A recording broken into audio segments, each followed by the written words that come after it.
பேசினா அவங்க மகிஷா இன்னைக்கு வந்து நம்ம என்ன பண்ண போறோம் டான்ஸ் ஆடுறோம் அந்த மாதிரி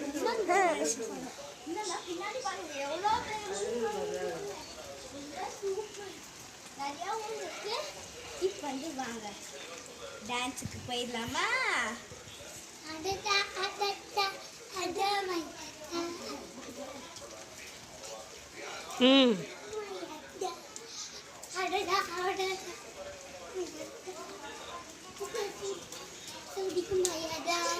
ஓஷி ஃபுல்லா பாரு சத்தமா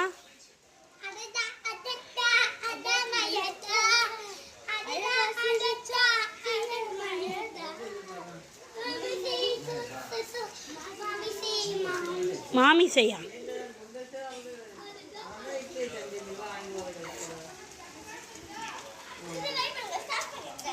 வெயிட் பண்ணுங்கல்ல வாங்க அவ்வளோதான் முடிஞ்சிச்சு வா